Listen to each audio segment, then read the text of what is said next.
welcome back to the Shadow of the Cast podcast, I guess. Yeah. Um, I I'm here with Villain on a mm, separate day. How you doing? I'm doing good. I have to tell the listeners Nelson's being nice. We were gonna do this earlier, but it's like, when can we make this work? I'm like, oh, we can do it a bit later. I fell asleep. It's a time zone problem. I fell asleep. I'm gonna own up to it. I blame Loki and his tricks to magic. That's what interrupted us. And that's what happened to me. I got put under some kind of spell. And we're back. And I'm excited to talk about the rest of what we're talking about, Agents of S.H.I.E.L.D. I think so. At this point, there's two more heroes too, Shuri and we'll talk What? about those in a future episode. Yes, Agents of Shield. We got two new heroes. We got Maria and Nick, both Shield traded, both spy themed. Yeah. Villain, which one do we want to talk about first? Ooh, I'm gonna maybe push us toward Nick Fury first. Let's do it. Let's talk about Nicholas Fury.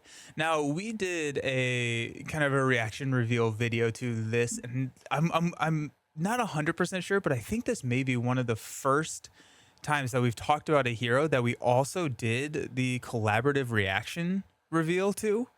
I think that this may be it, and so we've already had our preview discussion before we actually had Nick in our hands months ago.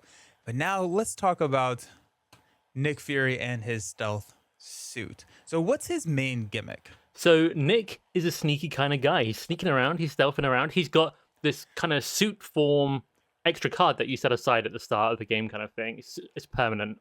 Kind of like Shadowcat's phased and solid form. But his is assault on one side and stealth on the other. And effectively, you can kind of choose how you play it a bit. Some people might be a bit more assault. Some people might be a bit more into the stealth form. But the way it generally goes for me, you start off in stealth and you try and build up some threat counters on it, because you actually kind of steal the threat tokens off of schemes and different things. He's got a couple of cards and abilities that help him, and he'll build up threat, which kind of works like intel, and he can use that intel he's gathered on the enemy when he flips into assault form to kind of convert it into damage. It says on assault form, when you attack, remove up to 3 threat from here, this attack deals 1 additional damage for each threat removed this way. So every point of threat you kind of steal as intel, you get to convert into damage. So sneaking about, and when you're sneaking about, I should say in stealth form, when an enemy would attack you, it schemes instead. And, they scheme for a little bit less, and you take that threat that would have gone on the main scheme onto your suit, and then, you can go out guns blazing in assault form and hurt people. And I really like it. It's not relevant to, this quick breakdown of what he kind of does, but he has a flying car, which I really like. It is a tally in the positives column. So He can also get intel like in a reliable way on his hero ability, gather intel, where when he does a basic fort, he gets threats. And then when you maybe do a basic attack, you can spend it in assault form. So it's kind of got that kind of duality to it. yeah, I know that I've talked in other videos and potentially we've talked before, but I really like it when a hero has some other type of like resource they need to manage. So like you have like the Phoenix counters on Phoenix or something else that you're dealing with, cards tucked under silk.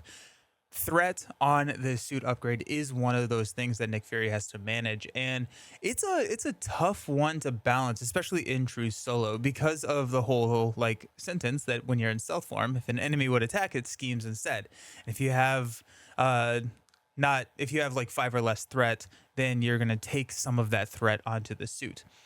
That is a learning experience that you learn pretty quickly, because now anytime like you draw an assault or a sinister strike or something like that, it's effectively an advance, and advances are super deadly in true solo. And so like I'm still trying to figure out, and I don't feel like I've perfected exactly when to be in what form upgrade, but I think what you were saying is one of the main things that's come down to is that it's not necessarily like a lot of the other form flipping heroes where you're constantly flipping back and forth and you want to be flipping back and forth each game. I like to build. That's what you said, is build in stealth and then flip into assault and go guns blazing. And then if you never flip back to stealth, that's probably okay, because even without stealth form, Nick is a fairly like formidable foe. Yeah, I think that is fair. I have like this kind of loop in my head of when I want to be in this form, then this form, then this form, then this form. But there's so many things that can go wrong. Maybe that's even the wrong word. there's so many different variables with what's in your hand and what the Yeah. enemy's doing that it always changes. So it's not like a repetitive loop. And sometimes you might want to particularly change your form and you can't, or you might want to stay in this form, but you need to change. But I love to build up to like almost the maximum amount of threat on my suit before it stops sort of absorbing it from the enemy scheme. Flip down, spend it all, then try and get back. I quite often go ultra ego. But I have the privilege of primarily playing 2-player. I think you've probably played solo, Nick, a lot more than me. And in Hmm. 2-player, it's a lot easier to manage that.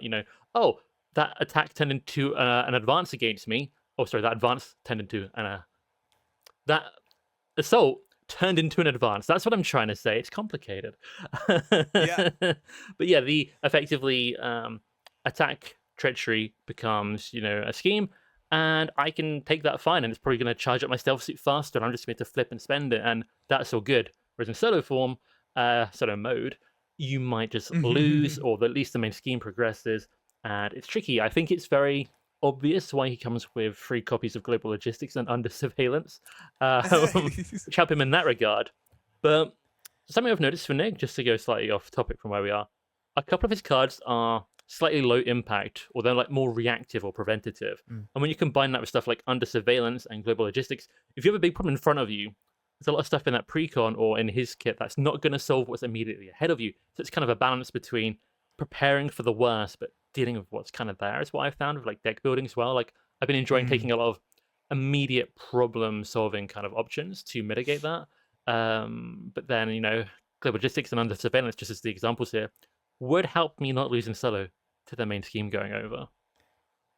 Yeah, yeah.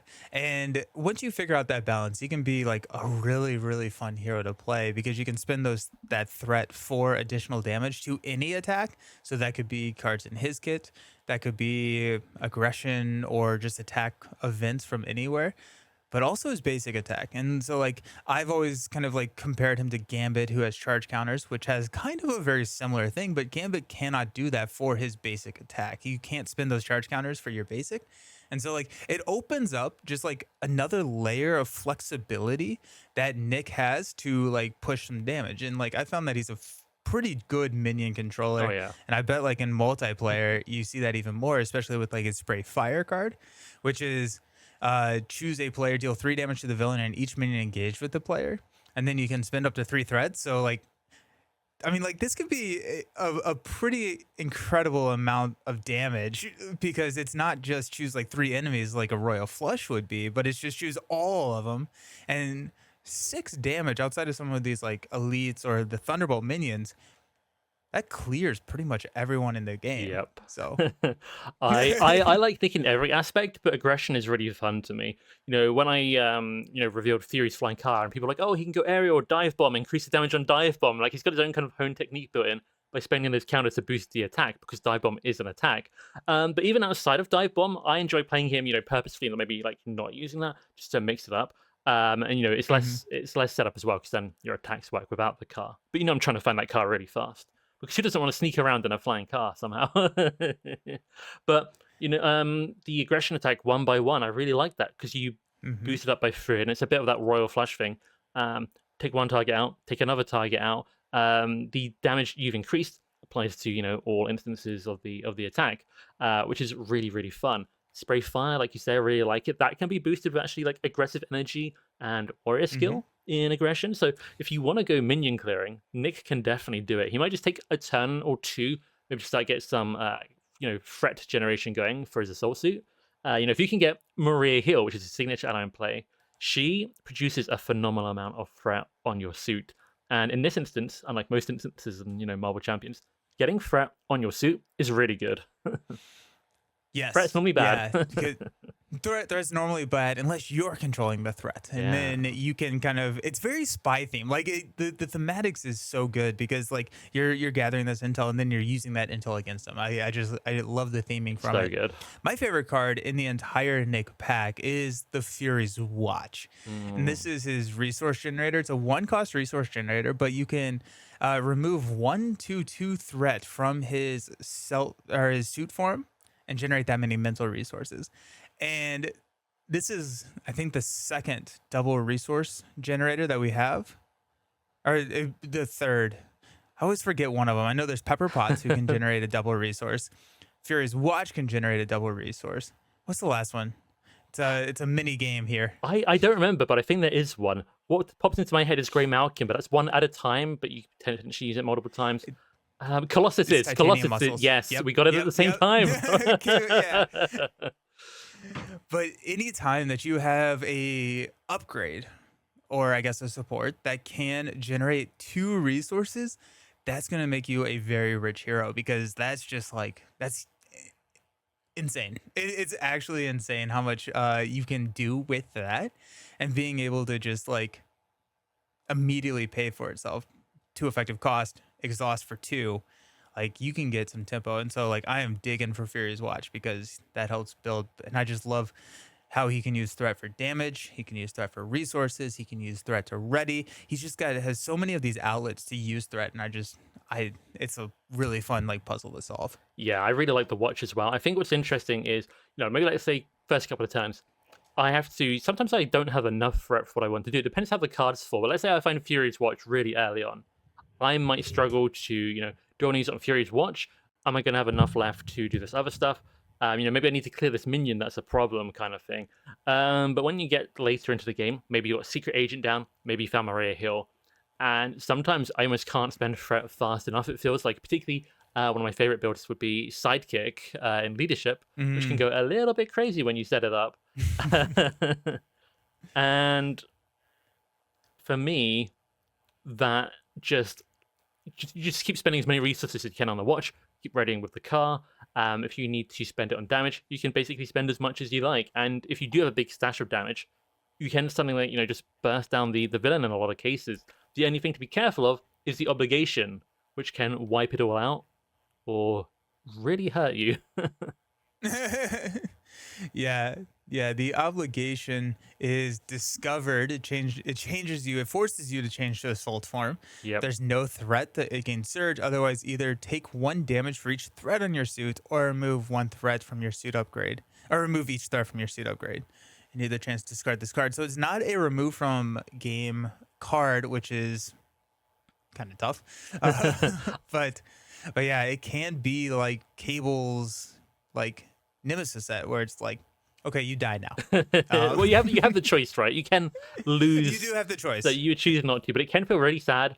I've had a couple of games, especially at home, where I had like 10 counters and I suddenly lost it all. And that's like 10 damage or 10 resources. If I do like a multi-target attack, 20 damage kind of thing that just disappeared. And Oh, but I do love the theme of it because you're forced out of stealth form. Like you've been caught sneaking around, and because they've discovered you, your intel on them is no longer as valuable. They're changing their plans, they're adjusting. It makes sense to me, but it leads to some sad moments. But it kind of encourages you, I think, to stash less threat and kind of spend faster, unless it's in a discard pile, in which case you just profit. if you've global logistics it away, or yep, yeah, just pitch it with global logistics. What is Nick's biggest downside? Ooh, I mean, Would you say? probably for solo play is the danger of the main scheme going over. I would have to probably say.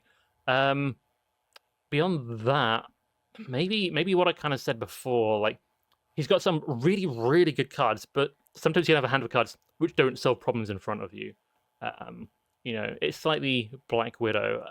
Not in a bad way Yeah. because I still think he's a very good hero. But if I had to pick something, it's if I get a bunch of his like preparation-y stuff, or maybe covert surveillance, which removes 2 threat, it's efficient, but just removes 2 threat. That's not going to deal with like this, I don't know, 7 threat side scheme in front of me, or if I've got these minions, but I hope I've got threat already built up. Yeah, covert surveillance is one of the cards in his kit that I am not hot on. Are you a fan of the one cost? It's a one cost thwart, remove 2 threat. If you're in stealth form, put it on your suit. If you are in assault form, you can flip to stealth. I like it, but I'm going to be honest with you. I don't like using it to go to stealth form. But I have the multiplayer luxury where I'll probably just go alter ego and flip back down next turn after manually changing my form. Because it's just so much more valuable to get, remove 2 threat and put 2 threat on your suit, which, potentially going to be 2 resources or 2 to 4 damage kind of thing. Then just remove 2 threat and change form. That's kind of how I feel with it. But it is I always feel like whenever I have it in hand, I have a lot of threat to deal with, and it's only removing two. So that's Yeah. like the frustration. But I think mathematically, if you're in stealth form, it is good. So it's one of those. I see a couple of those in my hand, and it's partially made me realize, it's sort of something I already knew, but just really honed in on that. Sometimes it's better to have a less efficient card in your hand that can deal with a bigger problem than something that's efficient but only doing a little bit of a problem, because you only have 5 cards in hand. So yeah, it's like, Yeah. oh, this is really efficient, but it's not actually clearing the thing I need it to clear. Yeah, I think like when I'm thinking about it mathematically, it makes a lot of sense to play, especially when you're in suit form or stealth form, when you can put that on your suit and then you can Furious Watch. So you're effectively like getting 2 resources back if you Hmm. want to use them for Furious Watch. And so at that point, it's like I don't even, it's not even a zero cost card. It's less than a zero cost card for 2. And like that feels good. But for whatever reason, I always just like, I don't like playing this card. I'm like, I don't want to do it because I feel like it is, the inherent threat removal is so like just small and like non-impactful a lot of the times. And I'm like, I also think, maybe just assuming you played more solo, if you have the car out, or even before you have the car out, but once you have the car out, you're basically removing 4 threat. Depending on how much the villain has schemed, there might not be a lot of great targets for covert surveillance. I think it kind of can vary. yeah, Sometimes with Nick, for me, it feels like I need all the threat removal I can get, and other times there's not enough. yep, So yep. it's a balancing act. Yeah. Okay, so I think we're going to talk about kind of all the player cards together after we talk about Maria. And so, any last words on Nick before we move on to the other hero in the box? I mean, we haven't even really talked about his preparation stuff at all. Oh yeah. I love, I intelligent. How do I say it? Intelligence analysis is such a good card to cancel treacheries, and with what is it? Practice plan, which is a card we are probably going to Hmm. come to talk to the player, but it kind of lets you bounce it back to hand. You can get it. It's a one of, but you might end up playing it a few times per deck pass, 2 to 3 times potentially, and I find that's very, very good, particularly for cancelling advance or an assault, which will become an advance. And then you've got eye patch camera, which prevents threat going on, kind of like counterintelligence, but it adds that threat to your suit as well. And these things for me, Yeah. in my head when I'm playing Nick, I kind of see them as safety nets. So by using those and bouncing them back with practice plan, it's going to make the main scheme a lot safer. In addition to just being pretty efficient cards, in my opinion. I don't like his EM shield as much. Yeah, his EM shield. I don't find that I'm getting attacked too much. His EM shield prevents some damage whenever you take some. But if you're in stealth form, then you're scheming. So I'd much rather have the eye patch camera to prevent that scheme. You can't use the eye patch camera in alter ego. It's a hero interrupt, and so like, but that doesn't matter too much with Nick because enemies are scheming so frequently against him when he's in stealth. But yeah, the EM shield, once I'm actually taking attacks, I'm pretty built out and I'm able to take those attacks either through chump blocking or something like that. Typically, I'm just putting it onto the table and it's a panic button if I need it. But what I do like is that all combos around Secret Agent, which is like another upgrade that says whenever you resolve the ability of a prep card, move a threat from a scheme to your suit form upgrade. And so now, whenever you're triggering intelligence analysis, and then if you're using practice plan to pop that back, you're getting to remove 2 threat from a scheme onto your suit form, which then, can ready, increase the damage, all that good stuff.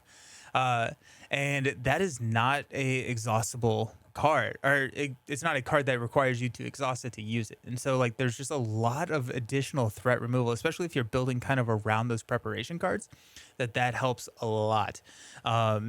And it doesn't have to be the same scheme. It doesn't have to be like if you're using eye patch camera for the main, you can use this to start clearing some side schemes. So it's a very flexible card. Um, I do like Secret Agent. It can be a little slow.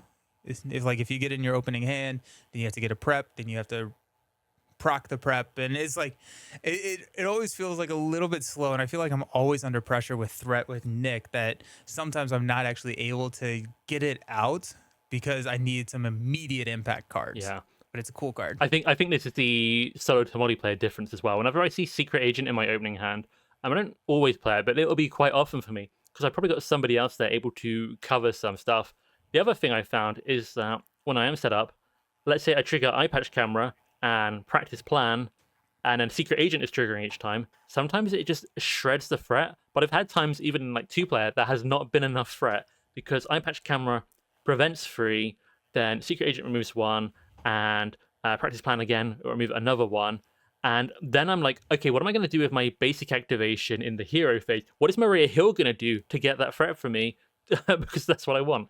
So I've quite enjoyed like player side schemes on Nick, but the other side of that coin is, again, it's another slow/low impact card. As you're saying with Secret Agent, you get it your turn 1, but you have other things to deal with. It's an interesting balancing act, which I think we boasted a couple of times in a way now, and I think that summarizes Nick quite well. Yeah, I had this discussion with Web Warrior on a video that I did with him, so I'm curious what you have to say. The whole his interrupt of when an enemy would scheme when you're in stealth form, if you have 5 or less, you place one of that threat on your suit form upgrade. Yep. I find myself with way more than 5 threat a lot of the time. And so I think that's another thing that kind of can come back to kind of bite me in true solo play, especially if I'm taking multiple activations from the villain each turn, is like when you have less than 5, those activations, those schemes are reduced by 1. And so there's a little bit more of like a buffer room there. But once you have 5, you can't prevent, and it's a full on scheme. And I find myself like ramping to 5 fairly quickly. And if I don't have the car, if I don't have the watch, or if I am not just able to spend them, I think the most efficient way or the easiest way is to attack, but that forces you into assault form, and maybe you're not ready to go there. But like I find that cap of 5 threat is, I don't know, it's tough to play around. I kind of like it because otherwise I feel like it'd be almost like too easy because you could just stay stealth, keep reducing it. I don't know. I quite like it, but then again, I mostly played at 2-player. I'm a bit more flexible to flip down because I have the ability to flip down, attack a bunch, and then go alter ego, and then the scheme's not worrying, and then I can switch it back and restart the process, kind of thing. Nice. So it's a little bit more flexible there, I think. But definitely, you definitely feel the kind of hitting that threshold, and then what are you going to do about it? How do you manage it? So I don't know. I kind of like that. Yeah. Okay. Cool. And things people didn't see on the non-video podcast. yeah, right.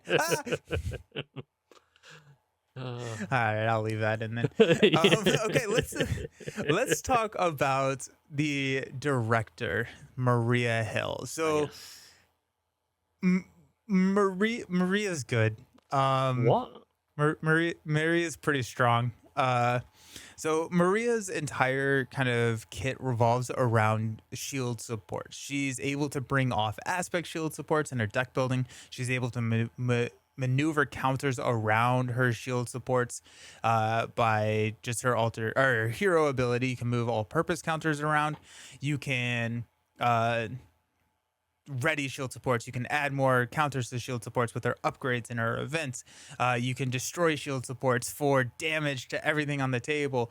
And I think before we got this precon, the shield supports were okay. They were niche. They were pretty niche. But Maria got printed with these incredibly powerful and high-costed helicarriers. So we got one from each aspect, and we got the Iliad, which is her signature helicarrier. They all cost 6, and they're all pretty high impact. But being able to manipulate those is very, very good. So before we dive into the aspect ones, let's talk about the kit. But what do you think about Maria in like more of a multiplayer sense? I think Maria is potentially not an F tier hero. Wow, Maria's... hot takes with villain. No, Maria is very, very good. I remember when we reacted in our like live preview stream thing we did, and we were like, "Whoa, this card can do all this, and whoa, this can do all that, and whoa, this does that." And then we got the signature ally revealed later on, Nick Fury, who's the signature allies for these characters are very, very good. I'll put it that way. Oh yeah. And I feel like turn 1, turn 2, maybe even turn 3, my output it's good, but it can be hard to scale it up, or a bit limited in what you do depending on what big heli carrier you've gone for first, or maybe you're going for smaller ones first, and it's a bit more of a a tamer start, building up that way. Um, but once you start to hit like turns 4, 5, and 6, you basically just dominate the entire game, I think is the gist of it. Because once you have these big helicarriers down, like you're saying, you can move those counters around, infinitely kind of recharge them, and they kind of cover everything you could ever dream of. Yep. Yep.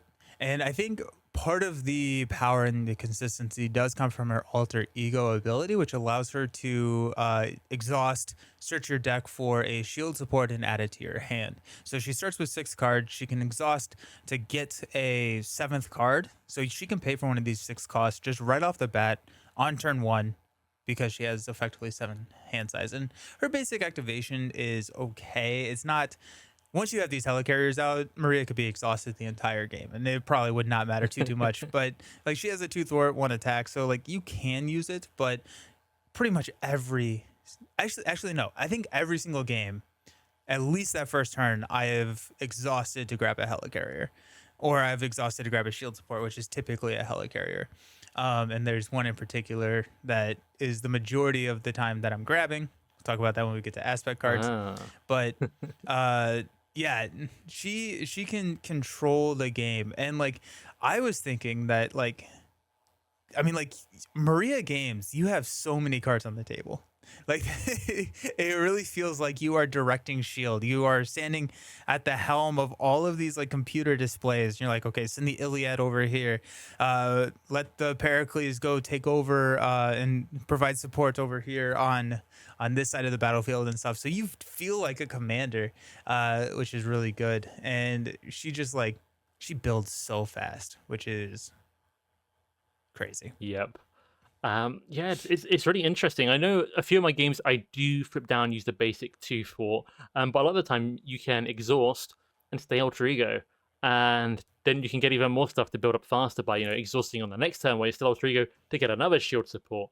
I would say most of my deck building with has kind of slowly kind of oriented itself to just having the best turn 1 possible. So I'm trying to put in maybe like the appropriate double resource or meditation.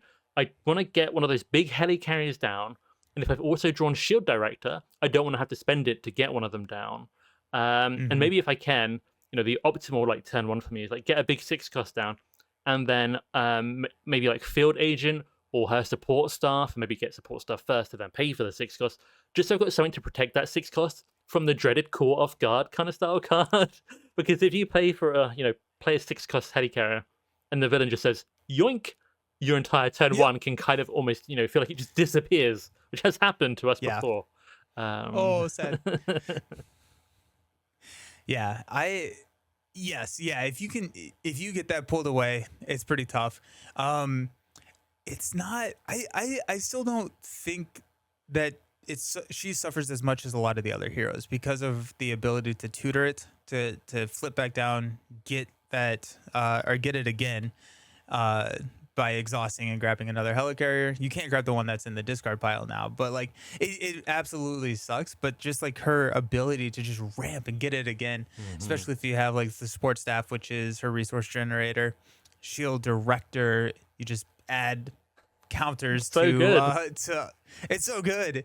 Okay, let's I feel like let's just talk about some of the helicarriers. Let's talk about these because like I think we need to kind of get the idea and put it into perspective of why these are so good. So let's talk about the Iliad, which is her signature, and then we can talk about the aspect ones. But what does the Iliad do? Yeah, so I remember when we did the preview for the Iliad, I was like, oh, this kind of reminds me of the multi-gun from Venom, because it's got 3 different options on it, and it does quite a lot of things. But the Iliad is kind of like the multi-gun and both of Venom's pistols, because it can do 5 damage. You spend a counter, 5 damage, or you spend a counter for threat removal, or you spend a counter and it heals for free.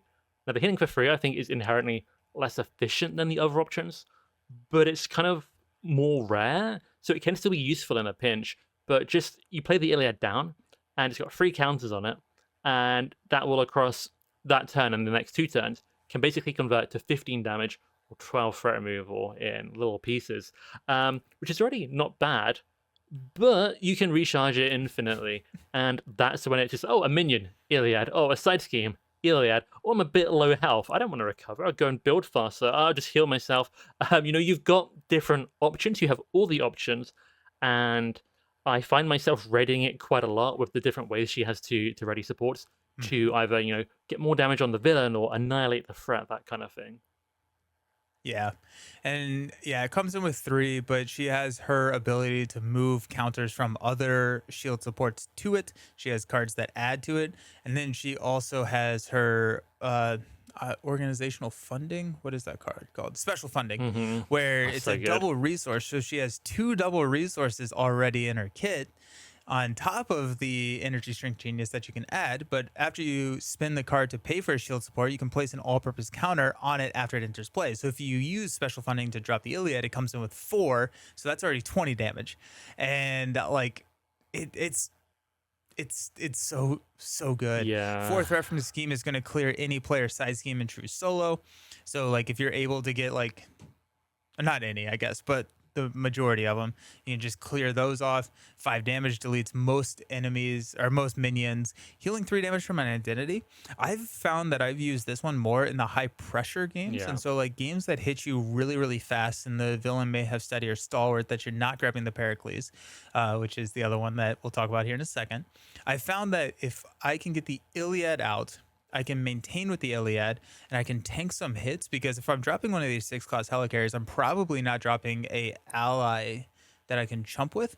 And so I find if I can defend with Maria in her 2 defense, then I can use the Iliad to heal and I can kind of maintain a little bit. That's helped me push through some of these like villains that are really hitting me fast and hard. I'm Mhm. thinking Magneto or Venom Goblin or something like that. Uh, where it is rare, but it's very, very good, especially because she is exhausting in her alter ego to trigger her ability. So she doesn't always have the, I don't know. It's a huge opportunity cost to exhaust to heal with Maria Yeah. when you could be pulling these shield supports. It's effectively a you can decide what you're drawing with Avengers Mansion by exhausting, right? Like it's a card draw, but it's a you can choose what card you're drawing, which is just so It's good. just like tutoring on demand, which is really very, very good because the whole game plan is around these shield supports, and they can cover the whole game for you. It's not like Cyclops, where yeah, you can get a tactic upgrade, but you have to do other stuff with the tactic upgrade. Whereas with the 6 cost especially, Maria can do everything with those. So it's very strong, Yeah. and I think just to cover it, her hero ability moves counters. Shield Director adds a counter. I think Fury Ally adds counters. Special funding, if you pay for them, adds counters. And then she's got multiple copies of her event, which adds counters, which is to say that once you have one of these down, it just stays charged. And I think you can Yep. charge quite easily too. Quite often for me, 3. Um, it's very rare that I've played 4 in a game or like have them out at once. But I can have 2 or 3 out, and I can keep reading one a few times, and I'm still good to go. So it's very, very strong. Like especially once the whole engine is running. And just something else about the Iliad, the healing option in multiplayer can heal a different identity, which can be quite Hmm. fun. And I've actually quite enjoyed Maria in the pool aspect, which again you can heal up to the Mm, triple resources they're hitting, which is kind of a little nice. nice little trick. Nice. Um, I would say for pool Maria, just to touch on it very quickly because I doubt it's going to come up again. Um, I've really enjoyed having those triple resources on turn 1 to get stuff going. Mm, I feel like in pool Maria has like the least powerful end game, but the fastest, or at least a very fast start. So I've really quite enjoyed that. I think a bit like Nick, you can play her in any aspect, and she does really well. I guess partially here because her old trigger ability lets her take supports from different aspects, so you can kind of have the key things that she wants, all these shield supports in any aspect. Um, yeah. which pros and cons. You can make some builds feel a little bit samey when you're taking all the best stuff from the other aspects, no matter what you go in. But you don't have to do that. You can change it up for variety. So there's a lot of interesting things at work. Yeah. The I like the alter ego abilities that modify deck building. I think I like the ones that are a little bit less a little bit less restricted, like Adam Warlock or Spider Woman, because I find like with Cable, with Gamora in some sense, with maybe not Cyclops as much, but with Maria, I feel like those choices are kind of always made for me, which just then limits my deck building and it makes every single like aspect feel very similar, Mm, because it's like I'm always taking the Pericles with Maria if I'm going for power, right? yeah. That's just going to be one of my powers. It doesn't matter if I'm playing protection, which is the aspect that it comes in, or if I'm playing pool, I'm bringing the Oh Pericles. yeah, And in true solo, unless it's a steady or stalwart villain, that's my turn one play. yeah. I think I lean toward Eh, the Iliad slightly more than you in some of these cases, but the Pericles is still just incredibly good. I guess it depends, like you said, on the pressure and things, but um, I would say like looking at Cable, yeah, there's some side schemes which I'm almost always taking, unless I'm just challenging myself not to. But I think he plays very differently in different aspects. Whereas Maria, mhm. trying to play these things down, trying to move the counters, is kind of the same game plan. I guess Cable does have some very good cards, but he can kind of have a game plan within the aspect. You know, in Justice, you can ramp up his basic fort. In Leadership, maybe you've got X-Force ally thing going on. Whereas Maria, it's generally always shield supports, go. Uh, which, you know, I guess it's a slight downside, but there's definitely some very cool things you can do. We actually haven't even mentioned that she has this hero ability, kind of like Star-Lord, where she turns all her allies into shield, which is, I think, maybe going to start to get more relevant as we get these next couple of hero Mhm. packs, from what I've seen. So maybe the delay helped us talk about that. Um, Nice. I think Web Warrior previewed a card, a weapon, that can be attached to shield allies, and she can make anyone a shield Mhm. ally, so that starts to get kind of fun. Yeah. Yeah, I am excited to see that we're getting more support for the shield archetype, especially with that. We got Agents of Shield, which is like the team card Yeah. for the shield characters. But yeah, it's cool to start to see more relevance being put into the fact that she makes everybody a shield ally. Hmm. And so, like with some of the upcoming cards. So that's pretty fun. What cards are you taking with her alter ego ability? Are you always just grabbing the other three helicarriers that are off aspect? Do you have other options? I feel for me when I like build my Maria Hill decks these days, I'm obviously, you know, the Iliad is built in, but then for the big heli carries, I'm looking at the Pericles, and then it's deck dependent. It might be who I'm teaming up with, you know, like the 2-player thing dependent. I always love to take the Cersei, but sometimes deck building space is tight to have enough allies worth it for tempo. But in, you know, multiplayer, especially because I tend to play, you know, build all the decks that we play here. I just, oh, you have these couple extra expensive allies, and then I'm just Cersei dropping them in. Um, the Bellerophon and Douglas I use less, so I don't always actually include them in the deck, but it does vary. They are still good, especially I think as you scale up in multiplayer, just more opportunities to get bigger value from them. There's a lot of good stuff, but for me, I get the Iliad out, I get the Pericles out, and that's basically what I need to win the game. And then I just kind of go from there. I don't necessarily rush both either. It depends how the game is going. But let's say it's Maria paired up with someone like Gamora. I can get the Pericles up, and I'm not going to need to rush for the Iliad. So maybe if I've got a good hand, I'll set up support staff and something else and get something else down, rather than rush for a second big heli but in some games, I'm just like, got the opportunity, let's get another 6 cost. So I don't think there's a definitive answer, but it's definitely things I lean toward and prioritize depending on how things are going. Yeah, yeah, yeah. I'm totally there with you. The Pericles is the one that, if I'm going for power, is in every single one of my deck builds because it comes with 2 supply counters. You remove a supply, you can give a villain or a hero a status card, and then a minion or a ally a status card. And in true solo, that breaks the game. Especially when you can just recharge it every over and over again. If you're not playing a steady or stalwarts, or even if you are, just give yourself a tough status card. Yep. And it like there are very few villains that can kind of push through that and apply pressure in like a sense that she just can't cancel with the Pericles. At 7 effective cost, it's very expensive, and if you can't recharge it, it's okay. It's very situational. Eh, If you can recharge it, like there are games where you can, if you can block 4 attacks, it's pretty good, right? If you're able to give an ally a tough and like you can block a villain and then confuse the villain, and you can set up, if the villain's not effectively doing anything for 3 turns, like that's not bad. It's not great, but I'm probably yeah. It's just in true solo. It just, I think it breaks the game a little bit, yeah, and I think it moves her up at least a tier in and of itself because she can take it in any deck build she has. hmm I'm gonna throw out a couple of hot takes here. I think I think it's also completely broken in 2-player, 3-player, Okay. and 4-player. Because here's Okay. because here's the thing: broken is such a loaded word. But certainly, very very good in a way that if the villain had emotions, they would be sad. Uh, Yeah. um, because you can ready it and you can give out tufts.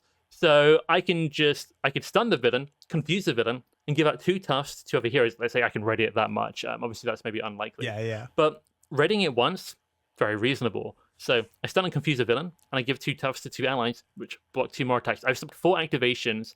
Um, Basically in solo, if I wanted to, if I had 2 allies out, I could have 4 activations ready to block, which is insane. But in Yep. 4 player, I can still block 4 activations for the table potentially. It's not out of the ordinary with just 2 uses of it. So if Agent 13 is down, maybe if I got Victoria, is her name Victoria Hand? Victoria in hand? What is her name? It is Victoria Hand. I confused myself. But she's also got her other card, which readies up shield support. So very reasonable to cover not just 1, not just 2, but 3 to 4 activations. If not every turn, every other turn, which is still phenomenally powerful. No, I don't think it's any less powerful in multiplayer. It just doesn't dominate the whole game as much, but it's still incredibly efficient. Yeah. I could argue that leadership or I don't know aggression, Maria Hill with the Pericles can still defend better for the table than a lot of heroes in like proper protection builds, and that's not an exaggeration. So I think it's good. I think it may Yeah. be a little too much control on demand because it's hero or villain. It's any status card you want, and then the same again for allies and minions. Again with the new vulnerable minions, they just got like Thanos snapped out of here when I played like the campaign. Then I took Maria elsewhere, and it's still just useful to slow them down. But I also love putting tufts on allies to absorb consequential damage on the really good ones. Because if I haven't got Hmm. quite enough counters on Field Agent, or maybe I'm moving those onto the Pericles, I'm happy to use it. I'm happy to use it on the Nick Fury ally, Agent 13 ally, Dum Dum Dugan, all these super high value allies that she really likes. That in some of my builds, which maybe a little bit more multiplayer, generous and solo, I've probably got the Cersei in, and I'm dropping in all these allies as well, between Mm. dropping some in for my other player. Um, I really like it for that as well. So it deals with consequential damage. It deals with villain attacks, villain schemes. If you like stun the villain and you've got a tough on yourself because you've like doubled it up because you can do that because you stun the villain and you put a tough on your ally.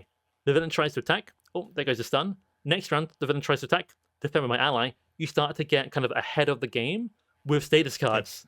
Um, so I don't know. I almost lost track. There's just so much status card goodness that just controls everything. I feel like, um, damn, could be a decent card. Yeah, it's very strong. So that's one that I'm always taking, regardless of my deck build, Hmm. especially in true solo. I'm taking it. The one that would surprise me the most is the Cersei. I find that I'm not actually bringing the Cersei to the table in true solo. I feel like in 4 player or in higher player counts, it's a great card. It's a really fun card. It's that support card. You put allies into play from all over everybody's hands. But true solo, like I found that she doesn't really need it, and so I've been dropping that one from my deck build, and I've been playing. I just call it the bell because I can't pronounce any of these words anymore. But the aggression helicarrier is one that I'm typically going to as that second choice because it's just kind of a delete everything in front of you, which can be very very strong. And then the Douglas, I'm not running the Douglas too frequently in true solo. That's the one where it removes 2 threat from every scheme and I play. feel like in Red Skull, it's pretty good. I was gonna say, Yeah, what's up? sorry, I was about to say, I think in solo, the Douglas is kind of a tech card, so Red Skull, like Venom Goblin with his three Yeah, main schemes, like that kind of thing yeah. stands out. Um, but I feel like it's at its best in 4 player, where there's more side schemes coming out, more player side schemes able to be on the table, and it can just kind of cleave through them. Yep. And so what I'm actually using her deck building for is typically Pericles. If that's off aspect, that's one. And then I'm pretty much always grabbing Field Agent Oh yeah, because you have to bring the maximum copy of each one of these that you choose. Field Agent is a Justice Shield support that's cost 1. It comes in with 3 counters, and you get 3 of those. What's so good about this is I'm very rarely actually even using her that ability to prevent the consequential damage, which is the effect that Field Agent has. Now it works for every ally because she makes every ally a shield character, but I'm using it for the counters. It's a very inexpensive 3 counters that she can put and then use her ability to feed the Pericles. You're just grinding up the field agents and putting them into the Pericles and shooting them at the villain. That's one way to interpret So it. I'm pretty sure that's what she's doing. I think I read a comic or something. Gotcha. Um, Comics are crazy. comics are insane. But yeah, so it's a lot of ways to just get that, and then I will typically leave it out there with like one counter. I won't deplete it because of her all points bulletin card, which is a 2-cost card. For every shield support you control, choose to either remove a threat from a scheme or deal a damage to an enemy. This was one of the cards that I was actually fortunate enough to preview when before she was coming out, and I was a little like lukewarm on the card. I wasn't 100% sure Hmm. how, like, I was like, okay, like, are you already winning? Like, what's going on? No, it's just like she builds so fast that like turn 4, this is a highly efficient play Yeah. typically. Because if you drop 3 of these field agents, you have a helicarrier and another helicarrier because it's Maria Hill, right? That's 2 for 5 threat removal, which is already fairly good, but it's flexible. Or you can go damage, you can ping the 1 damage here, you can remove 3 threat here and hit the main. And it's just like it's so good. And so having those 1-cost field agents to just fuel that as well, I find that that's pretty much a permanent second choice for me. Yeah, I agree. I always take it. I do use it on allies quite often, um, but I can just move it on the Pericles and give them a tough if I really need to use them. I got a few points to talk about here. I think I really like. I do Yeah. like the Cersei, and sometimes even when my like other games, like if I have an ally in my opening hand and I can afford Cersei, which does sometimes happen, particularly when you're running like meditation builds. So what you have to do is get Cersei and an ally, which you won't always get, but I could get the Iliad and then play something else. Like you will make it work. There's pretty good odds to get different things. I did the numbers ages ago, and I don't remember the exact ones, but um, surprising amount of times. Oh, Cersei and an ally in hand, and I can afford it, and that's really fun. Um, but it is dependent. I think the kind of secret downside to the Cersei is that it's really expensive. It's a huge investment, and then it plays a huge ally, preferably to get value from it, and they take several turns to pay off. So it's a Mhm. very efficient but very slow tempo kind of play a lot of the time. Depends on the ally, of course. You could just drop Nick Fury or Nick Fury Jr. They don't take long to get some value off them. Um, but I think I like Cersei more than most people. Um, but something I want to play with more is Target Spotter, which came Okay. with I think Shuri's pack, which is the 1-cost Mhm. aggression shield support. Um, I need to try and get a 4-player game in where I've got some of those, and I'm prioritizing the Bellerophon. Just pull everyone's minions to me and blast all of them. Oh, that's That's cool. what I want to That's do. fun. But I don't know quite how that Yeah. works out in practice, because if I'm playing free, like a couple of shield supports that are cheap, maybe I just move those counters onto Pericles, being realistic about it. Yep. Yep. Um, and I I think it's really difficult not to take Field Agent and Pericles. And then I also like to take normal Helicarrier and Government Liaison. And Mhm. even Government Liaison, it's not a Helicarrier, but it still powers up All Points Bulletin, which when you revealed it, I was like, I think she's maybe, going to be a bit of a slow starter, or I don't know if she wants this.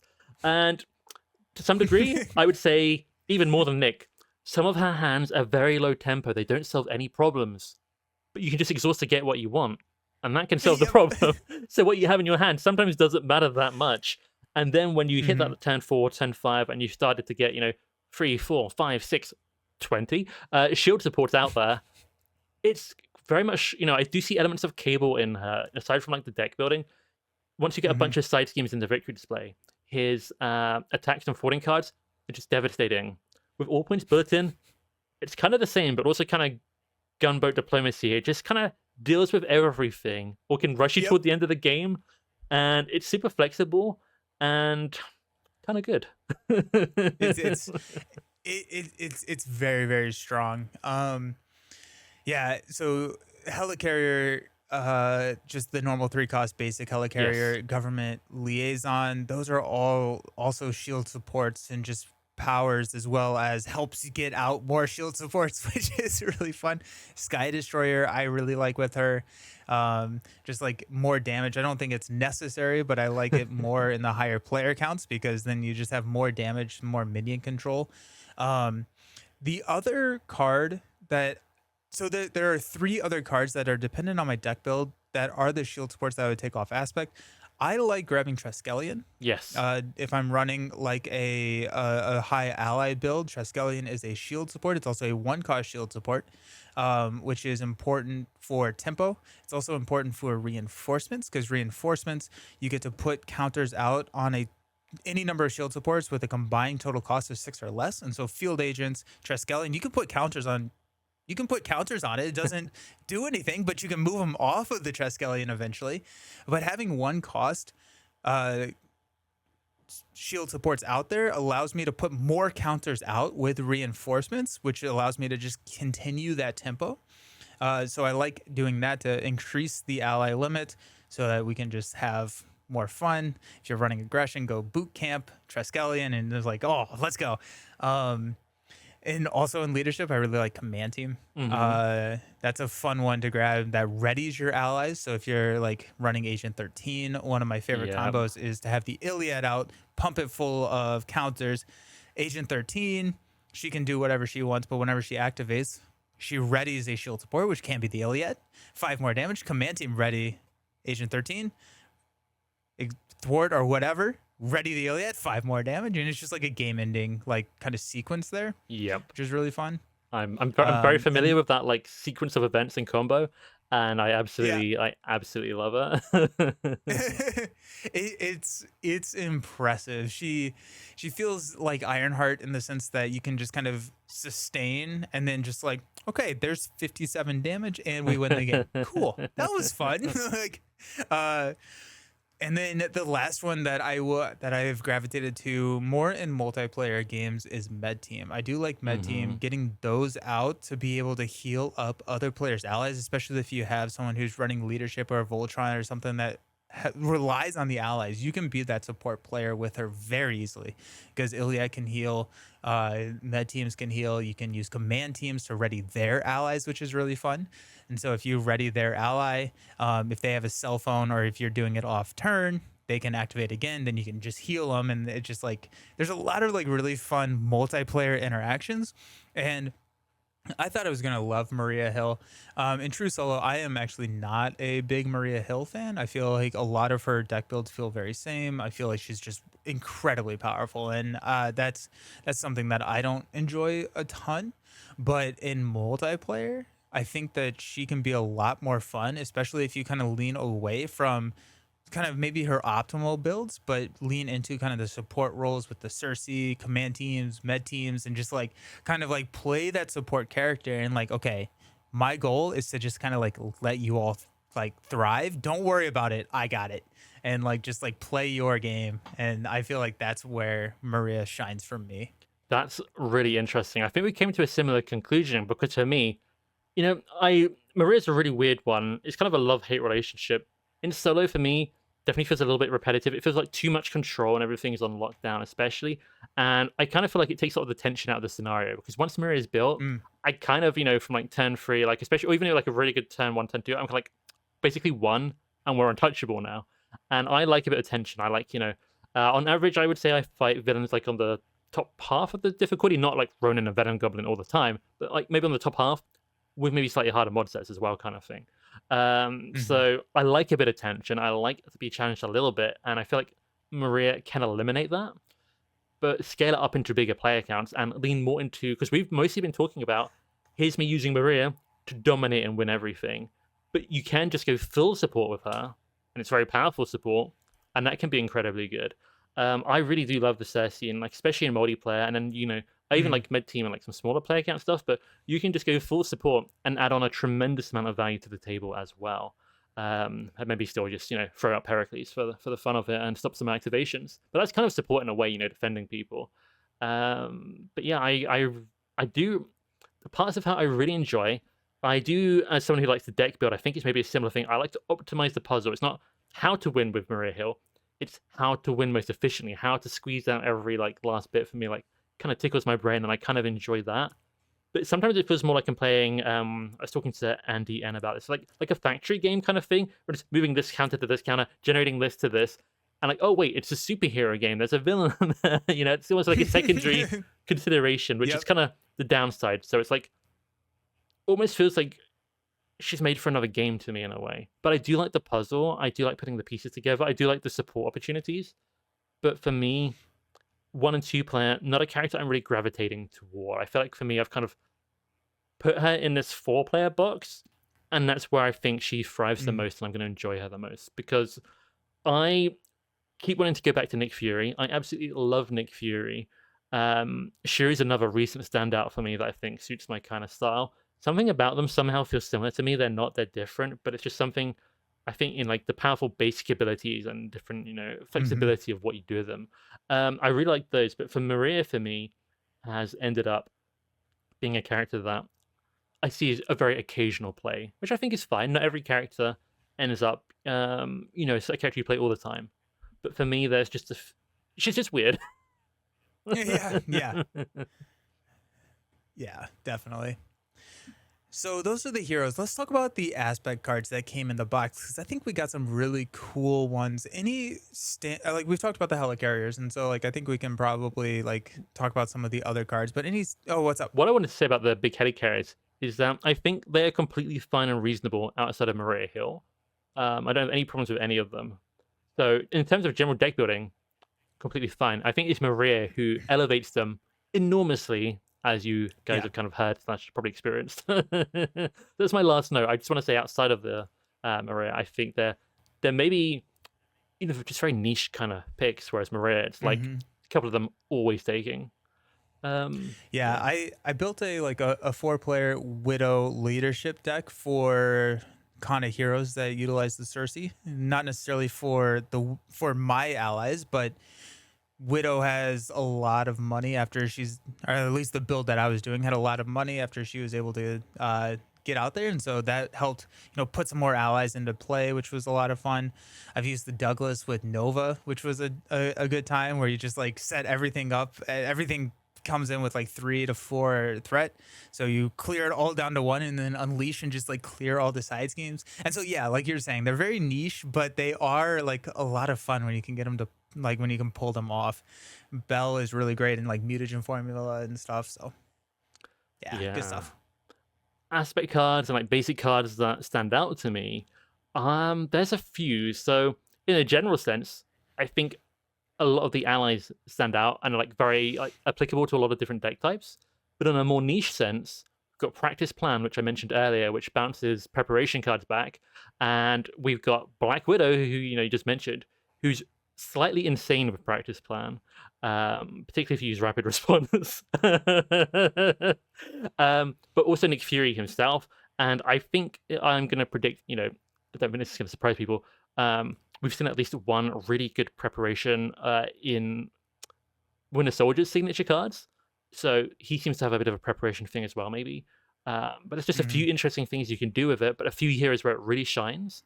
And on Black Widow as well, we've got Gemma Simmons and Leo Fitz, the new supports, which are cheaper if you've got the shield trait, which she does in Alter Ego. Help pay or find tech cards, which I also love on War Machine, especially. I think they're a huge game Hmm. changer on him more than probably anyone. Yeah, the two supports, Gemma and Leo, are a lot of fun. Those have kind of fueled a lot of the old hero new trick decks that I do like that series. Iron Man really likes which one is it? Leo, go tutor attack. Now he doesn't have the shield support, so he's straight up paying 3 for it, but it's fine. But yeah, I think War Machine got a huge boost with this pack. It's I so mean, like good. just so I so really freaking enjoy good. it. Yeah. Practice Plan, I think, is probably the card in this expansion that had the most impact to the game. I think Mm, that it's a zero cost card, recur prep after you use it, and there are just so many cool interactions that you can do with that. You mentioned rapid response, right? Like rapid response, very very good card. Now, if hmm. you can just play that again, like it's even better, right? There's a lot of like hero prep cards. You mentioned Widow, and then we got Ready for a Fight in Yes. Silk's pack, and that combo, Practice Plan, Ready for a Fight, opened up true solo protection play, like being able to get to alter ego and utilize the alter ego side of the thing or of like your hero so well, and I just like I love that combo because ready for a fight, whenever a enemy would scheme, flip to hero form, they attack you instead. And so now you're able to flip down, trigger all your alter ego stuff, be safe from that scheme, be able to flip up, and then take it and then proc practice plan, pull it back, and then do it again. Um, which is like probably my favorite way to utilize practice plan, but it's not the only way. Hmm. And like you can practice plan the eye patch camera, you can practice plan uh, life model decoy. You can like there's just like a lot of like really cool things that allow these preparations to become even more consistent. Yeah, I'm wondering if we'll get any more preparations in the future. Like, presumably we will, and it's going to keep on comboing with them, which is really, really exciting. Um, Yeah. I'm gonna throw the hot take out there. Maybe I haven't loved Gemma Simmons or Leo Fitz with Iron Man, just because we have quite a lot of new tech and stuff now, and I feel like Mm, I'm probably gonna have them and able to play them rather than play them. And then once I've set up with the tech, I kind of just win, so then I don't need them as much, kind of thing. As yep. a contrast to that, but I like that there are a lot of fun places for them. But maybe I just want to talk about War Machine. I can have Manifold now, who came in Shuri's pack to find superpower training, and between Manifold Mhm. and War Machine in solo play at least, that will knock out the side scheme, and boom, 10-1 shoulder cannon. Or I Yep. find Leo Fitz, I play him, exhaust him, 10-1 shoulder cannon. Or I just happen to find shoulder cannon. So suddenly, within the space of like a couple of releases, War Machine became so much more consistent. And even aside from just 10-1 get this, 10-1 get that, so use it for the upgraded chassis as well. And if you get that 10-1, it gets the maximum amount of value from flipping. It's just opened up all these different things and conveniences for him. And a character who I really like, has always been really fun, but can be a little bit clunky or needs to get a few things going to really, you know, breathe, especially in solo play. Because I do mainly play him in Mhm. multiplayer, not going to lie to you. I don't remember the last time I actually did play him like fully solo. Um, but just being able to get your game plan going of lots of damage for me has been really good. And I imagine in solo, going off like the manifold, just knock that side team out. It's less. It feels bad to draw the game out, keep flipping. Maybe you don't get to use your ammo counters up efficiently, that kind of thing. If you ever have to flip back down and you still got 3 ammo counters or something, because you didn't have your cannon, but you need to go alter ego, and I don't know. It just makes it's kind of feels like War Machine has become War Machine 1.5. It's not a completely new hero, Yep. but it just works so much better. Yeah. Now it's a little off topic, but since we're talking about War Machine and it's our podcast, we can do what we Heck want. yeah. Um, uh, the I did a deck factory for Ready for a Fight because I think I we'll talk about this in a different video, but like I think I made the claim there that it's the best protection card in the game for true solo. Um, and the deck that I built was a War Machine deck, and I had so much fun with Ready for a Fight War Machine because you get that upgraded chassis whenever you flip into hero form, you get a tough status card, and so now you're just recurring using practice plan. There's our tie-in to today's current episode. It's practice plan. We're talking about practice Heck plan. yeah. But Ready for a Fight, you pull practice plan back, then you flip, you interrupt, get the tough, villain attacks into the tough, and then you can flip down after you use all your ammo counters, shuffle a card back in, and then just rinse, wash, and repeat. And War Machine, War Machine, I think is probably he's the most improved player from like the last couple of releases. He's gotten so well. Ooh, Black Widow too. Black Widow is really good Mm. too. But Black Widow is already really good, and I'm thinking True Solo mainly. So I think the most improved is probably War Machine with the last like 3 releases. Yeah, we're ready for a fight because it lets you flip down more frequently, lets you reload more frequently. So it's also boosting your damage as well as the upgraded chassis use. So, Yeah, kind of good. it's awesome. Yeah, I think It's Black so Widow good. and War Machine are like maybe the standouts that come to my mind. I have really liked Get Ready for a Fight with like Colossus, She-Hulk, Hmm. um, but there's a lot of fun cards now. So practice plan, going all the way back to that, very, very impactful. I think you might be right. Maybe that is the most impactful one. What I've probably used more than them, but are less maybe impactful. They're just good and like splashable. I like some of the Hmm. allies. So Mm. Nick Fury Senior, Grant Ward, just basic allies. You can put in basically any deck, is what it feels like to me. I feel like Grant Ward is so good. I'm happy to risk the damage. There are some exceptions, some characters, but in general, a zero cost that can fort for 6 a lot of the time. uh, with no extra cost if you don't get a treachery is really good. And if you do get a treachery and you have to pay each time, he still works out really mathematically quite good. It's just, better hope you've got the mentor. And if not, it was probably worth the risk. So he's really good. Yeah. Then you've got Nick Fury Sr., who isn't, as powerful as Nick Fury Jr., but still, I think, really good because he can remove 3 threat, then 4 for 2. That's 5 threat removed. Instead of that's like specialized training or something, it clears a lot of side schemes. It's I can take that in aggression, play this ally, and boom, I've got 5 threat removal out of nowhere, and I can block the villain's attack, which can also be really handy. So I've especially liked him. Any deck I'm putting like normal Nick Fury in, I'm typically putting Nick Fury Jr. in now. I find. Interesting. Instead of normal No, Nick, or both. in addition Both. to? Okay. Yeah. I have not been hot on Senior. Really? For whatever. Yeah. I just like. Mm. I feel like there's so many basic allies that are fighting for that spot that Nick Senior typically doesn't hit the cut. Nick Normal, Professor X, like a lot of those like take that kind of basic high cost ally slot, but Nick Fury Sr. Maybe it's just like I want to draw 3 cards when I play. maybe it's just like one of those like what could have been. But no, I Just throw I him need in to give there. him more of a shout or more of a shake because I think the 3 threat is. Are you okay? No. What's the go-to option, or is there a go-to option? Like normal Nick, you're drawing 3 cards pretty Yes. much 95% of the time.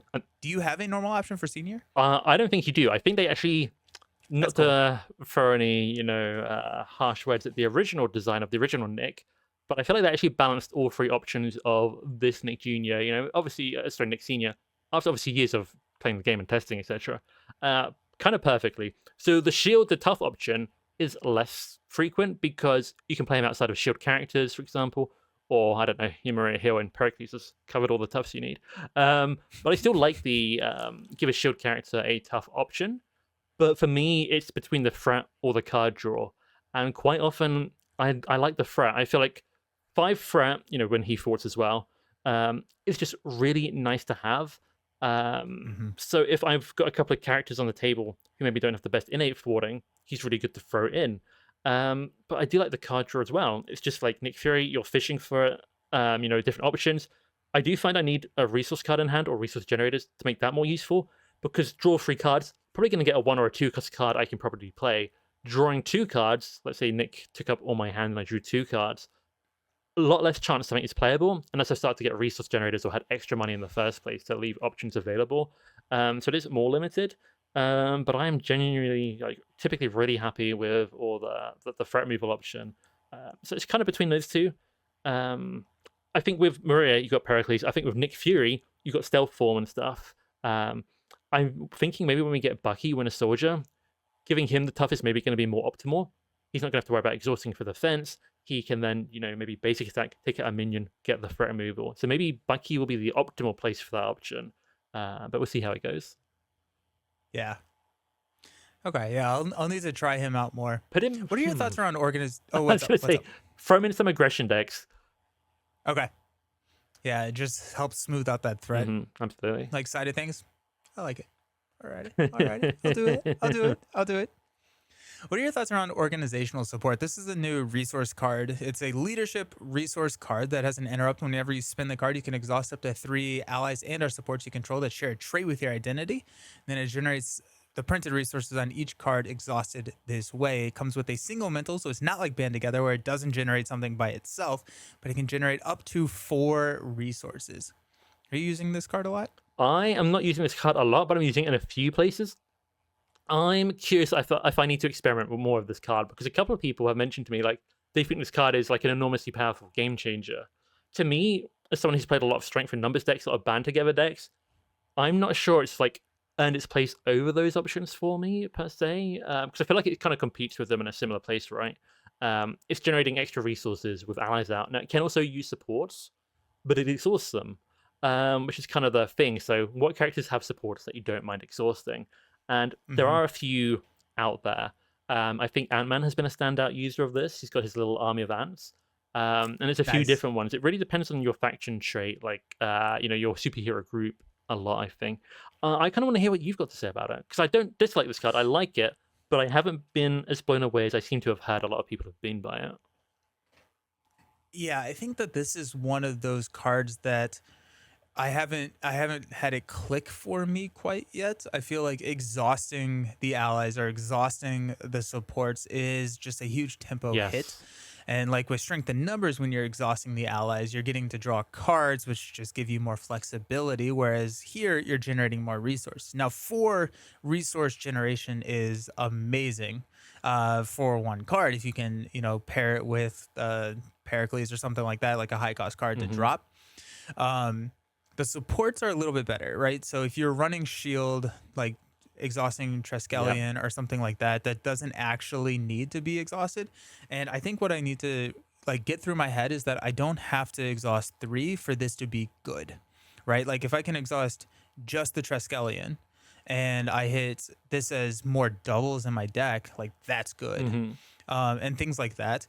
But I, yeah, I think Band Together has always been a card that I've enjoyed, but it feels like a win more card. Um, because I don't know, like you already have the board state built out when it's like pretty good, but it's also like I don't know. I hate drawing Band Together in my opening hand. I think that's what my main thing is. Organizational support, having that initial mental resource there helps because if you draw in your opening hand, you're fine. Um, yeah, I'm curious. I need to go through. Maybe this is worth like a deck factory and like go through and find some of those supports that don't need to be exhausted. But I think the thing that I am kind of dancing around in my head is realizing that I want to exhaust supports with this rather than allies most of the time Hmm. because allies one resource that's a big tempo hit, especially if you're thwarting for 2, right? Like that's technically efficient, but it's like I don't know. So I think like getting through my head that I don't need to exhaust 3. This is good at a double. This is good at really good at a triple. Hmm. But just by exhausting 2, and then finding things that you can exhaust that do not need to exhaust to provide a benefit. That's where I think that's where I would land. Is I need to find things like that. Makes sense to me. Yeah. Try it now. Now I'm going through my head of what I could what I could exhaust. I feel like with like organizational support in Maria with field agents, like if I'm not exhausting them to like use Hmm. their ability, that's a way to do that fairly effectively. Maria's just rich already. I'm typically not adding more I'm not adding more resources into her deck other than her special funding, strength, energy, genius, and her Mm. resource generators. See, I think we Um, differ here because I do like to add a little bit more into Maria. I'm all about fishing for money for that turn one. I want as big a turn one as I can get. It's kind of what's ended up drawn into my head. But and I think that may be a difference in solo multiplayer because in solo, I view grabbing Pericles as effectively having 4 turn 1s. Like that's a great way to put just it. I don't need more acceleration on the actual turn 1 because I've blocked 2 turns of the villain, or 1 turn of the villain if I don't have an ally. But then next round I can confuse, I can flip down, and so like it just feels like I'm playing just like that long game with Hmm. Maria, and I'm instead of adding more cards to accelerate turn 1, I'm just extending when I actually need to make an impact on the game and just like stalling out the start of the game. And Gotcha. so I think that's why I'm not really adding too many more like resources because I can typically just like stall long enough Hmm. and with the deck and then build out. But yeah, okay. I feel like organizational support is going to be a deck factory, and I'm because I'm it's got my mind going. I'm Mm. curious I want to say I where we're do gonna think it's a go. good card. I think the issue for me is how many supports have I got that I wouldn't use that turn to generate like at least a resource of value kind of thing. And there are a Hmm. few, like if you're a shield character, Triskelion, it's kind of I guess the poster child for this. I think it's really good. So I do think it's a very good card. Just hasn't I've not ever put it in a deck and felt like wow, this has revolutionized my game in a way that I couldn't have done with. I do quite like Band Together. I think getting it in that opening hand with no ally down sucks. As soon as you've got one ally down, it's fine. As soon as you've got 2 down, it's absolutely incredible. So it does depend on the hero as well. Like if you need to play cheap and chump block, it's probably the wrong deck for it. And then you've got strength in numbers, something I wanted to add on. It's not just the flexibility of cards in your hand, it's accelerating you toward your best upgrades and things like that that will like change your Mhm. entire game plan every turn from then on, which is very, very powerful. But yeah, I like organizational support. Um, Have you the thing that just popped into my head? Have you run it with Web Warriors? Because Web of Life and Destiny, you could exhaust and generate the double because it's a Web Warrior card. I don't know if I have played it with Web of Life and Destiny. That might be fun to do. That might Uh, be one of my next. I think that could be fun, right? Mm, Especially with like Spider-Man 2099 that we just got in the Silk Pack. I've really been loving 2099. He's a fun card, and then because he can pop Web Warriors back to your hand, mm. and then just like trigger Hobie 30 times a turn and just blow up a villain. Yep. um, but organizational support, you can exhaust that. You can exhaust like I don't know. Yeah, I think it's fun. My mind's going. That's what I'm going to be thinking about the rest of the day. So that'll be fun. A card I've been very underwhelmed by, which I want your opinion on quickly, is Agents of Shield. Agents of Shield, I play in Maria, but outside of that, I'm really not because it does require all of your characters to have the shield trait, and so I think right now in hero form, is that just Maria and Nick? Yes, and upcoming Bucky. It'd be just those Yeah. three. Yeah. And so like for the majority of people who can play this card, you're only ever triggering it when you're in alter ego. So like War Machine Shield, Spider Woman Shield, so you can trigger that in alter ego, but then you're only running shield allies, and I feel like we don't have a ton of shield allies that w- are super homogenous with the rest of the deck build. And so yeah, I feel like with Maria, I'm running it because she just automatically hits this in hero form because she gives everyone the shield trait. Um, and it can be good. I guess like to extend what the card does. Whenever you reveal an encounter card, you can exhaust it, cancel the effects, and then discard it, reveal another card from the encounter deck. So that can be really good. I mean, like it can be awesome, right? Delete Advanced Glider, right? But it's so hard to set up where like, Mighty Avengers, there's a lot of Avenger Oh allies. There's a yeah. lot of Avenger characters. So it's just like way easier to build within that tribe than I think it is to build within the Shield tribe. At least right now. Maybe that grows, but I'm not really running Agents of Shield Yeah. that much, and like not at all outside of Maria. I think for me, it's quite a big resource investment. It's like Quinn carrier, Heli carrier kind of level of investment. And it restricts you to only having shield allies, which is quite a big restriction as we kind of covered. There's not that much choice. And what if I get an encounter card that's not that bad or just average, and maybe I don't want to risk it becoming a worse one? Just don't use it. That can happen for 2-3 turns in a row sometimes. And yeah, if I get that really bad one, it's useful. But what if I spend that free cost playing something really good that's really put me ahead and able to deal with it if I'm getting use every turn out of that free cost? So Agents of Shield I think is fun, but in terms of like efficiency for me, it hasn't quite been there. So I don't really run it on anyone at the moment. It's no one I'm thinking, oh, I'd really like to do that. But maybe that will change. Yeah. Yeah.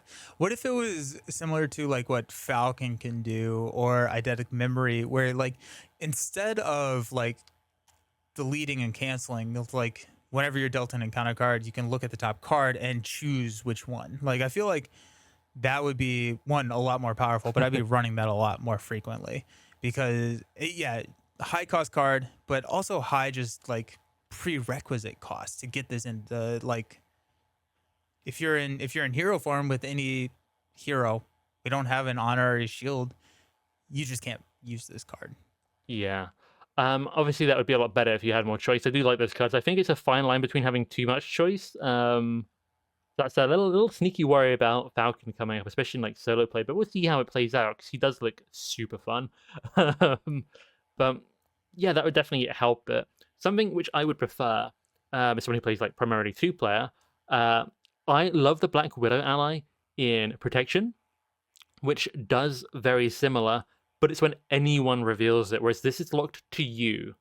So if my buddy gets a bad encounter card, I can't do anything with it. Whereas if I've got the Black Widow Protection ally, I Yeah. can help them with it, and that's what I think opens it up because you could extend that to like 4 player, and you've got 4 chances of that bad encounter card coming up, and you can skip it for someone. So maybe I Hmm. prefer it to be like slightly less locked per player count, like unlocked, Yeah. not just for you. Yeah. No, I agree. It's one of those that. Eh. What about I think last card that I really care to talk about here. What about Super Spies? Oh yeah, So Super Spies is the team up card between Maria and Nick. yeah. Zero cost event. Place a total of 3 all-purpose counters or threat tokens on shield supports and or soup form upgrades. This card is, they call it a team up card, but it's really Maria. It's really Nick, you better help Maria card is how I'm gonna phrase it. Not sure it's a team so much as subordinate, like bossing your other, employee around.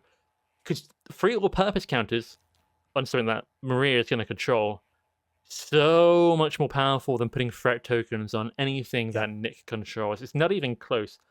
3 all-purpose counters could be 3 uses of the Pericles. So it's like 6 status cards or 3 damage. Ooh, what am I going to go for? And I'm like using extreme. Yep. They're extreme examples, but it's also extremely common example. Because yeah, 10-1 Pericles guaranteed. If I'm playing 2-player with these 2 characters, which is what our experience was in the campaign and stuff, it was just always. I don't think we used it once, not once for Nick Fury. It's just throw them Yeah. all at Maria.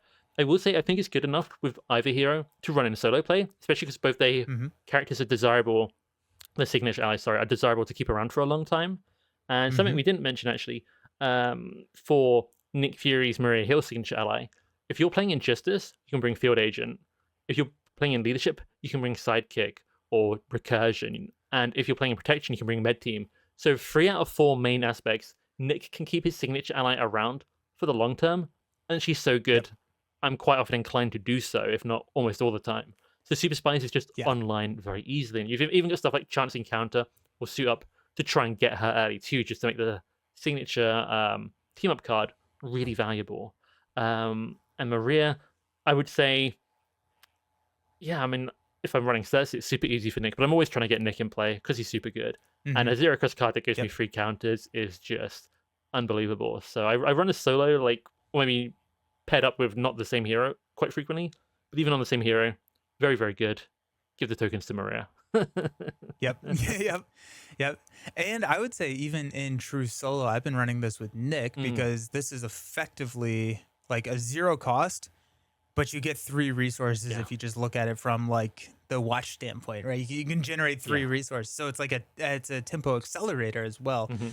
But I want to say that I love how I feel like the team up cards are becoming more powerful, which is where I want the power level of team up to be. It's such a big prereq to get them to play, is get them to Yeah. the table, right? You have to have both the characters on the table. One of them has to be a hero, and it's just like a lot of the team up cards in the past have been not worth the setup to play. Whereas I feel like Super Spy is like it feels like a game changing card. Like it's good. It's very very good. Potentially too good. But like it's very very strong. And so like I like the fact that we're leaning into like a higher power level for the team up cards. Yeah, I think this card is really interesting. If they've said, "Oh, 3 all-purpose counters or 3 threat tokens," I wonder, did the designer see that as equal? Do you think? Because to me, that's very not equal. Yeah, I don't know. It's absolutely not equal, right? Like, I mean, like, right? It's 3 resources for Nick, or it's 3 allies for Maria and the Cersei, right? Like, Mm, just to kind of like, I feel like I can like normalize those 2 things in my head because like an ally, the forget Blade, forget Grant, like cheapest ally is 2. So it's 6 resources for Maria or 3 resources for Nick. And that's only if you're playing 2 cost allies. But if you bump that up to like 4, I like it's not equal. That being said, you can put counters if you're running you don't have to put them on Nick's suit. mhm. If you're running like Nick True Solo, if you are running like Command Team or something, you can put the counters on the Yeah. Command Team as well, which I think is very valuable, especially like what your deck build looks like. So, um, like So yeah, I don't know if I was the same.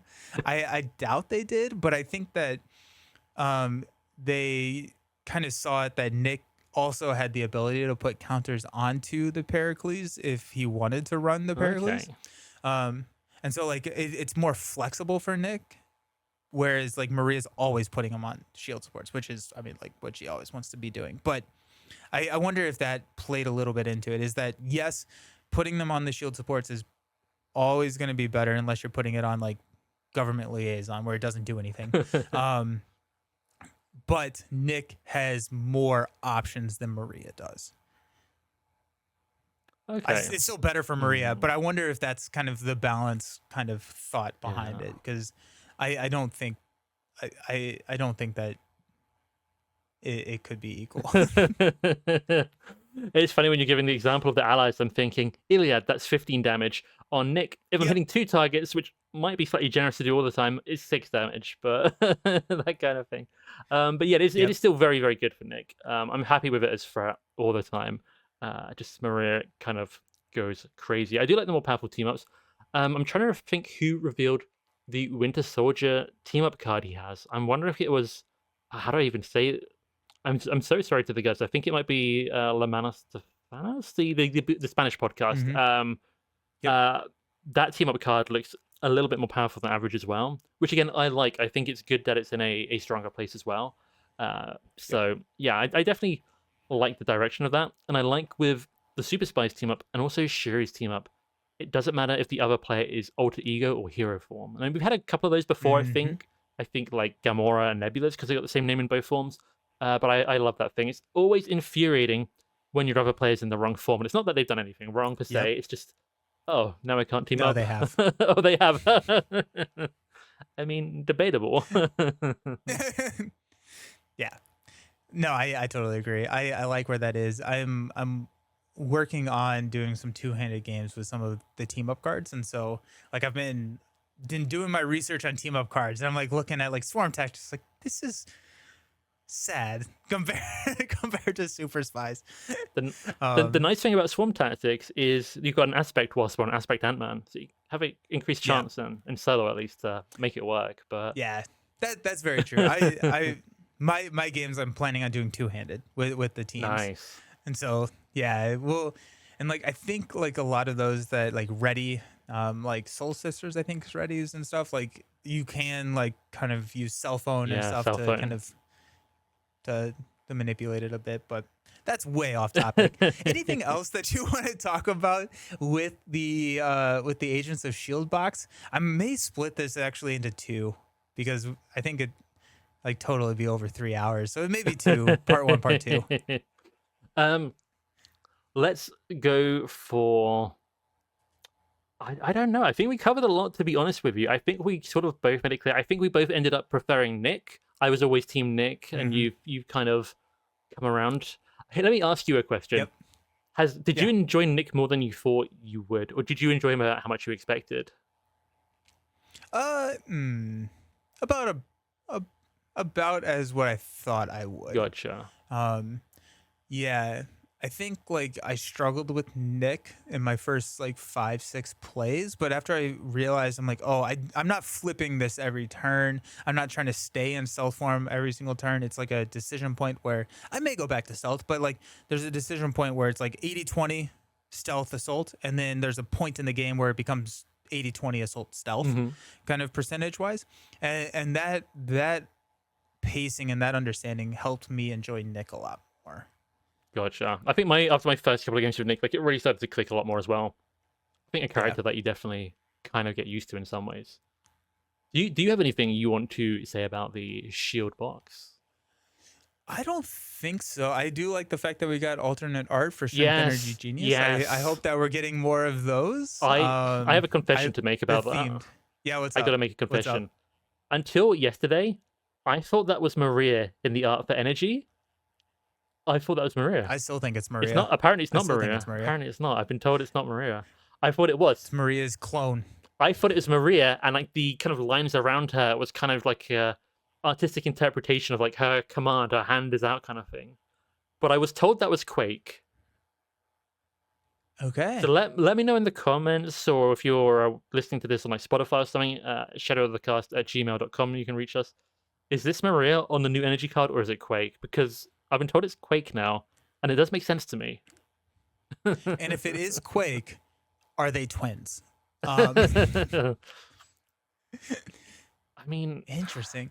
Maria's hair kind of looks well in like Life Model Decoy. Maria's hair looks a bit longer, but in all of the other pieces of art, Maria's hair looks about the same length as I. It looks like Maria to it me. looks like Maria to me as well. But here's the thing: I was playing yesterday, and my friend was playing Black Widow, and we were against Black Widow. I was Captain America. A Quake was in my deck, and we had this card, and we had this talk about it. And I looked at the Quake card, and you can like see on the glove, it's got like, this thing along the top of it. That's what Quake has. Yep. So that's what Interesting. really set us on to, oh, maybe this is Quake. But I don't 100%. Wild. Yeah, let us know because now I'm very curious because it looks like her art in All Points Bulletin looks pretty much the exact same. Maybe I don't know. Yeah, let us know. Is that Quake or is that Maria or is it a doppelganger? Um, well, I'm very curious now because I would have bet the house that was that was Maria. What it was. Nice. Well, Villain, it's always so great talking with you about new stuff. Well, anything really, but especially new stuff. Yeah, thanks for hanging out. This was a little bit delayed with the transition from your channel to my channel of the release, but hopefully by the time you're hearing this, all of those have been kind of smoothed over. I don't know if we necessarily had thought about next episode. So TBD. It's going to be a surprise. We're not revealing what that topic is quite yet, but stay tuned because it's a special one. Yeah, we've got a lot of good options that we could do. Sad the sort of podcast has moved maybe away from my channel in a YouTube sense, but I'm really glad it's still going. Really enjoyed doing this. Behind the scenes spoilers. It's really nice to just rock up to this and not have to worry about some of the other stuff. But yeah, I mean, if you guys, I'm gonna throw it out there. If you guys have ideas for a topic, you can always let us know. Shadowofthecast@gmail.com or YouTube comments, anything like that. I'm gonna throw out there, see what people think. Maybe one day, maybe not the next episode, an art episode on card art. Maybe I don't know. Ooh, I don't okay. know. That's kind of something. That'd be fun. Talking about the energy art from, is it Maria? Is it Quake? It's kind of got me thinking about the card art. And also, I want to Nice. say I like it. new card art seems really good lately. Yep. Yep. My mind just went to Black Widow, which I'm not a huge fan of that art, but yeah. Well, Yeah, I do think that the new art looks really good. The direction of the game, I'm very happy with. So we got some fun stuff on the horizon for sure. yeah, cool. I think that's about it from me. Excellent. Well, thank you so much for listening to either a really long episode or two long episodes. Yeah, thanks for hanging on. We'll see you next time. See you guys. Peace. Bye.